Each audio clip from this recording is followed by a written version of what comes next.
I'm hosting and I'm joined by Montserrat Marquez. and it's so nice to have you back here for another episode. A lot of baseball stuff to get to. Last night, the Dodgers and Padres began their 4-game series. Of course, the Dodgers won. Cool, whatever. You told me to watch the game. How was that? And also, it's interesting. In the beginning of the season, the Padres Dodgers series was like, oh, it's a preview to October, and this is like the two heavyweights in the division.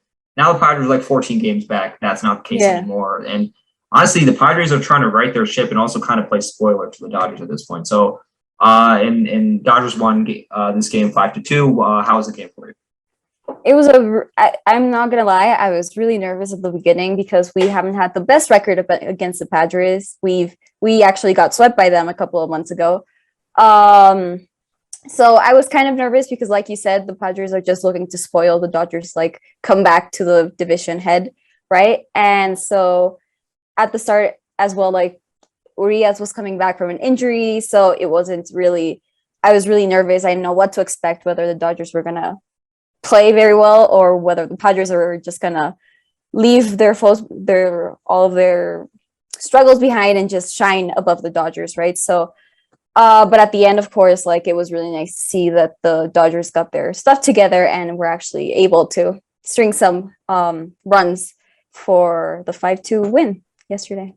Yeah, and it's usually the Padres decided to throw a bullpen game. Their starters are pretty injured right now, but in this division game, I mean, sometimes you can't help it. But doing a bullpen game, I think they ran out 8 different pitchers. Like it's not necessarily the best way to go. They're the kind of team to rely on their offense more, but like you said, Urias, I think he had 5 scoreless innings, and then the Dodgers bullpen held him off. And I mean, the Padres top 5, Pham, Tatis, Machado, Cronenworth, and Austin Nola went 0 for 17. And AJ Pollock, Rob and Machado go ahead homer in the 4th. And so, like I said, this was like what people were thinking, like to be the potential playoff series. Like you had Darvish versus Buehler, Snell versus Kershaw, and then Bauer and Musgrove. And obviously Bauer, we don't have to talk about him because he's the worst. But now, I mean, Scherzer has kind of replaced Bauer in that situation. And now, I mean, the Padres rotation, Darvish might come back tomorrow on start Thursday against Scherzer, which would be a great matchup. But I mean, Musgrove is okay. Paddock is hurt. Snell is just he's just bad. There's no other way to put it right now. And the Padres have just completely fallen off. They're basically out of contention for the division, but they have an outside chance at the wild card. So, do you think that if the Dodgers don't end up winning this division, if the Giants somehow hold them off? Giants have done an admirable job of holding them off so far. Dodgers have won, like you said, 16 of 18, but the Giants have stayed afloat. They're still 2.5 games up. So we talked about this a little in the last episode. Do you think the Dodgers in a 1-game wild card set, do you think that's a better chance for them to win as opposed to going in for a wild card set against the Reds or something? I feel like definitely if it's a wild card against the Reds, I feel like they have a much bigger chance of winning the sole game that they have to play than if they're playing against the Padres. Just because, again, like this season hasn't been the best for the Dodgers playing against the Padres. And it's really it really depends on how the players are playing, like whether or not they can win against the Padres. So I feel like if it's the Reds who end up getting that second spot in the wild card, I feel like they have a pretty good chance of getting into the playoffs with that wild card and playing whoever they have to play, right? And definitely, like it's been insane how the Giants have not fallen off. Like normally you would see teams that don't have that much like star power just start losing games, but they've only truly lost, like they just recently lost 2 games in a row, and now they've won 3 in a row. So it really depends on how the Giants are doing, right? And them really getting into the groove of things.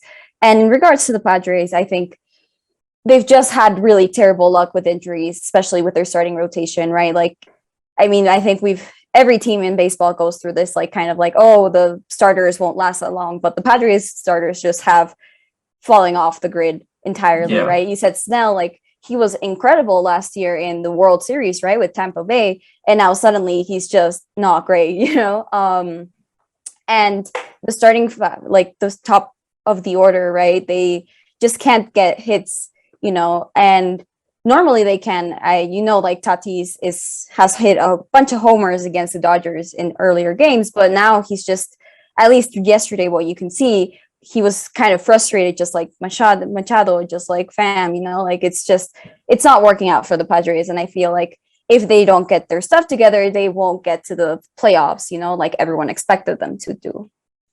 Yeah, and you could see that with Tatis and his frustration, he might feel as if he is like the only guy right now with the Padres scuffling the way they are. I think they've lost 8 of 10 and even more games dating back a couple more days or weeks. But I mean, this is a team like next year, their rotation on paper: Clevinger, Darvish, Lamet, Paddock, Musgrove, Snell. Like Clevinger is one of the best starting pitchers in the league, and he's on the Padres. He's not going to come back this season. He'll be back next season. And this isn't what Padres fans or even the Padres might want to hear, but you might want to retool for next year. You might want to not risk Tatis.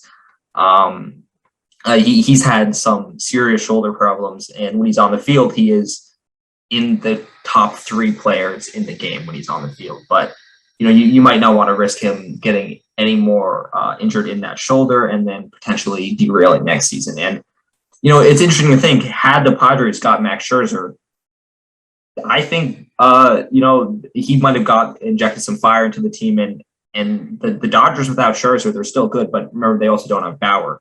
Yeah. So I think the Padres with Scherzer, and if the Padres were to get him and then the Dodgers didn't get him, I think that those rotations would be somewhat equal. But now the Dodgers are far and away the most stacked roster, and I think I mean, you just got to think that they're going to end up catching the Giants. Like, they're getting a game here and a game there the way the Giants are playing. But at some point, I feel like the Giants, just their roster construction, I don't say lack of depth, but the way the roster is constructed with the lack of star power is just going to catch up to them at some point. I think so. And I think this is going to sound a bit cheesy, right? But I think like Tatis' shoulder is not only like physical hurt, but like metaphorical, I guess. Like his shoulders hurt from carrying literally the offense, right? Like he came back, the day he came back, he hit 2 home runs, right? Suddenly, like, they snapped that losing streak. They suddenly like see a little bit of hope, at least for the wild card.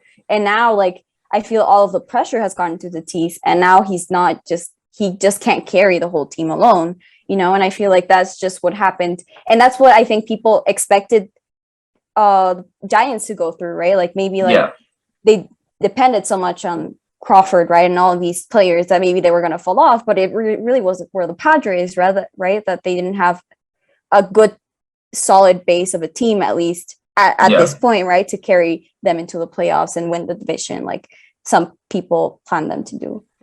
Yeah, and they have a serious chance at the wild card. They're only a game back from the Reds, but a month ago today, or not today, maybe 2 months ago, they were at the top of this division. And they have the toughest remaining schedule of any team in the MLB. They have 10 games against the Giants and 9 games against the Dodgers of their 35. That 19 of their 35 games are against the 2 best teams in the entire league. Then they also have 3 each against the Astros and the Braves. And that's just a tough run of it. Like, I don't see them making the playoffs, honestly. I think the thing about the Padres, though, is that their whole struggles are against teams that are last, right? Like against the Rockies and Arizona. Like Arizona no hit them, like how is that possible that you're third and you're in wild card contention, right? And you want to get to the playoffs, and Arizona, one of the worst teams in baseball, no hits you. A rookie, like a rookie first career start, Tyler exactly. Gilbert. He just runs over you and he's like, nope, sorry, you can't get past here. Like, that's the thing. It's just the Padres against the Dodgers, again, like against like the Giants and the Dodgers have the best scores and the best win rate lose ratio in baseball, and they were able to win and like give them some sort of competition. But against everyone else, it's where the Padres are struggling, right? So they might get a few wins, but I don't really have that much hope for them, at least against the Giants, at least. Yeah, and I mean, I guess for you, that's probably best case scenario for them falling off and not having to challenge at least having to go through other teams before potentially challenging the Dodgers in the playoffs. And I mean, it is true what you said. Like, this is the kind of roster that would rise up to the occasion against these great teams. And I mean, no disrespect to Tyler Gilbert, but the Diamondbacks, like you said, worst team in the NL, maybe not necessarily worst team in the league. The Orioles probably have that locked up. But but Tyler Gilbert comes in and, maybe he's just like a buzzsaw and he just does what he does. But you don't expect the Padres to get no hit by a rookie. You don't really expect anyone to get no hit by a rookie. Exactly. But so maybe they have the hardest schedule. Maybe that plays to their strengths. But obviously yesterday they didn't really show up that well. They threw a bullpen game, against the Dodgers. Throwing a bullpen game, you can't expect to win. You just can't. And honestly, the Dodgers scoring only 5 runs is a bit of a surprise. Yeah, and I think honestly, like if I were a Padres fan, I would be worried about the series because now you just played a pitcher that had not pitched, a single game in the last 10 days, right? And now you have to play against Buehler, who is quite literally a Cy Young contender at this point of the season, right? And then you have to maybe the favorite. Exactly. And then you have Scherzer, to maybe pitch the game the after second that. favorite. Exactly. So it's really not series that you would want to play. If you were a Padres fan, you wanted to win this first game because not only would that get you motivated, but it would prove that you still have that will to play in the playoffs, and they didn't have that. I think they only hit 3 hits yesterday. It was not a competitive game by any means. And I mean, even with the Dodgers roster, they don't have they have Trey Turner and he is you could say he's a push for Tatis. I mean, obviously Tatis is MVP frontrunner, but Trey Turner I think he should be an MVP frontrunner. He's leading the league in batting average. And I mean, I talked about this early in the last video, but seeing people in the California market and in the mainstream sports who were oh yeah, I didn't know Trey Turner was the best hitter in the National League. He's the most game-breaking player in the National League. Okay, man, he won the World Series with the Nats. Yeah. And he still isn't getting his recognition until he goes to the Dodgers. That's kind of aggravating. But I mean, for you, it's probably fine. You're probably just basking. I'm just chilling. I'm just chilling, seeing him succeed. I knew he was a great player before, but I'm just glad he's succeeding with us now. Yeah, and so I mean, you got to assume the Dodgers are going to keep. I think there's no reason not to assume they're going to keep up the run they're on right now. There's no injuries, nothing like that. And I don't know, is Bellinger coming around? He was a little bit, but I feel he's falling off. You could see he was maybe sort of picking up his pace, but now he's again faltering a little bit. I feel there's a bunch of underrated players in the Dodgers anyways. Pollock has been hitting crazy. His average is over 300. He has been seriously under the radar great player, right? And that's the good thing about the Dodgers. It's the depth that anyone can hit in that roster, right?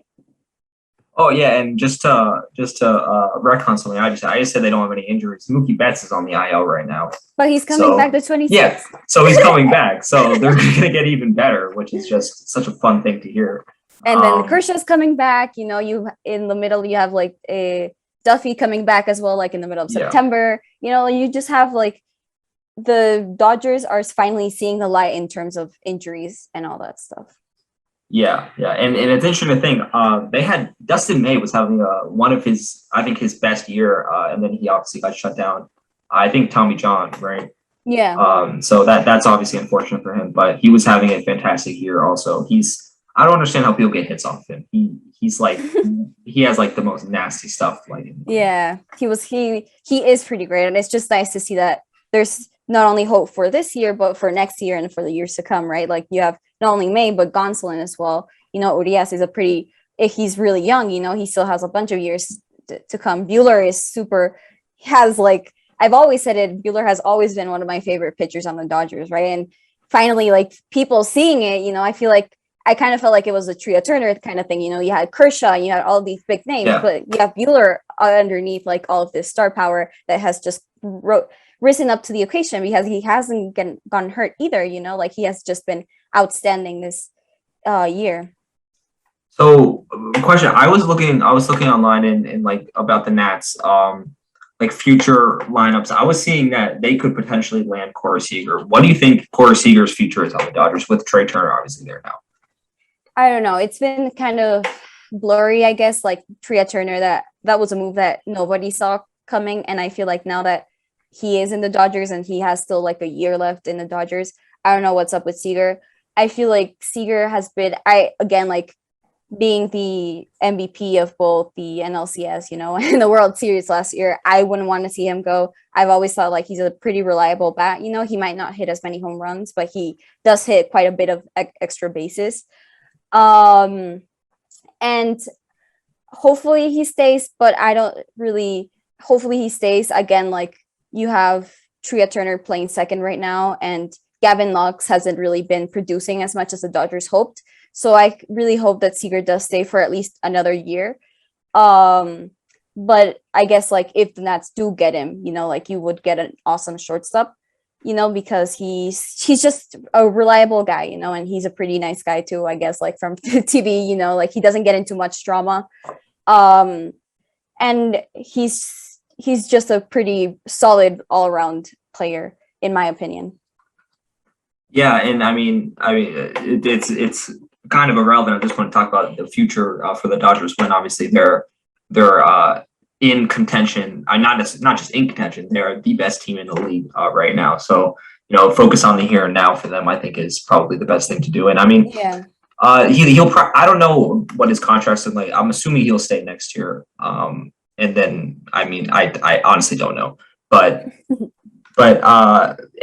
and just going through the rest of this Padres series, the Dodgers, we were talking about this earlier. In the past episode, they don't have to. They can't really coast as much because they want to take this division, and they're not like coasting at all. They are without a doubt the best team in the league. As much as it hurts me to say that, but. So do you think that you know if they were to win this division, they would be the 1 seed, they would face off against the wild card winner, right? Do you think they can either get past the Giants in the division race, or do you think they're going to end up in the wild card? I think they can get past. I think it has like at least a week or two ago, like they were 5 games behind, right? And I sort of saw it's like not slip away, but I think like I was already envisioning like the wild card game, but I feel like now that the Dodgers are in such a nice groove, you know, of hitting and playing really well, defense, stealing home runs from Manny Machado, right? Like I feel like there's still a big like chance that they win the division, you know, regardless of whether they're like 2.5 games behind or 5.